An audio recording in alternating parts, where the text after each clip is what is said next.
Bien sûr. Alors, le président Alassane Ouattara, docteur Dolazier, a qualifié les 65 ans d'indépendance de notre pays de moment de prise de conscience collective, comme l'a souligné tout à l'heure le professeur Blé-Hyacinthe. Alors, juridiquement, comment cela se traduit-il? Oui. D'abord, avant d'arriver au juridisme, il faut voir plutôt l'historique. Vous voyez, on a connu 70 ans de colonisation. 70 ans de colonisation, 1893, 70 ans de colonisation et 65 ans d'indépendance. Donc, crescendo, on dirait... Nous ne sommes pas encore à l'équilibre, il reste encore 5 ans. n'est pas encore. C'est ça. Alors, mais en même temps, la parole, la comparaison a son sens. C'est dire que à partir de 65 ans, nous ne pouvons plus rester dans une incrimination du passé colonial. Nous devons nous assumer. Alors, pour s'assumer, il faudrait d'abord prendre conscience, être conscient de ses responsabilités. Donc, c'est de ça que le président Alassane Ouattara c'est ce qu'il a rappelé, pour dire non, attention, après 65 ans, on ne pourrait pas dire que c'est la faute de la colonisation. Après 65 ans, si nous n'avons pas réussi quelque chose, c'est de notre faute, c'est de notre responsabilité. Et moi, le président Alassane Ouattara, en ce moment, j'essaie de faire du mieux que je peux. En 14 ans de pouvoir, les réalisations sont là pour dire que j'essaie de jouer ma partition dans l'histoire de la Côte d'Ivoire. Et je lance un appel à tous les Ivoiriens de telle sorte que cet élan soit accompagné, que nous jouons la plénitude, ou pour ne pas dire nous jouons pleinement notre responsabilité de fils de la Côte d'Ivoire. Très bien. Alors, on revient sur l'aspect juridique de ma question. Oui, mais c'est que l'aspect juridique est inclus dans l'aspect politique.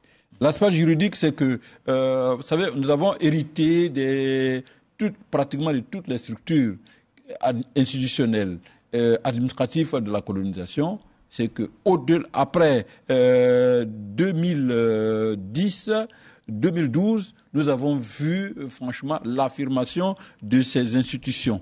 L'institution, on pourrait dire, ça a commencé par la vice-présidence et au fur et à mesure, nous avons vu avec la Constitution de 2016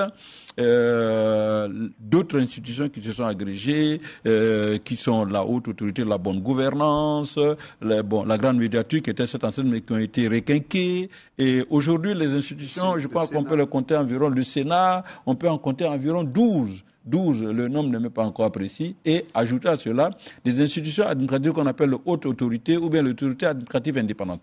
Donc, toutes ces stracts ou bien ces structures administratives qui accompagnent juridiquement l'édification d'un état de droit. D'un état de droit. Et cette affirmation de l'état de droit est en train d'être faite, c'est pas encore achevé. C'est pas encore, à partir du moment où nous sommes un pays en développement. Et ce qui est sûr, à court terme, nous en arriverons vraiment au bon fonctionnement, pour ne pas dire au bon développement de cette structure, notamment le Conseil d'État, la Cour des comptes, et la Cour de cassation et bien d'autres. Donc, moi, je peux dire que pour 65 ans, pour ne même pas dire pour 14 ans, c'est un bilan vraiment ultra positif. Très bien. Alors, le président Alassane Ouattara a également insisté sur la stabilité et la sécurité. Comment est-ce que le cadre juridique ivoirien garantit-il ces différents éléments? Oui, le cadre juridique garantit cela parce que jusqu'à preuve du contraire, dans le cadre juridique, il faut intégrer le cadre sécuritaire. Rien ne peut se faire dans le désordre. Rien ne peut se faire dans l'instabilité, si on peut se dire. Et tout se fait dans l'ordre. Et dans la structuration de l'ordre, il y a l'armée qui contribue à sa manière, il y a les forces paramilitaires qui contribuent à leur manière. Et aujourd'hui, la loi de l'État de Côte d'Ivoire contribue à, à arrêter s'il le faut, pour ne pas dire à intervenir quand il le faut, pour que discipline soit respectée dans le cadre de la souveraineté de la Côte d'Ivoire.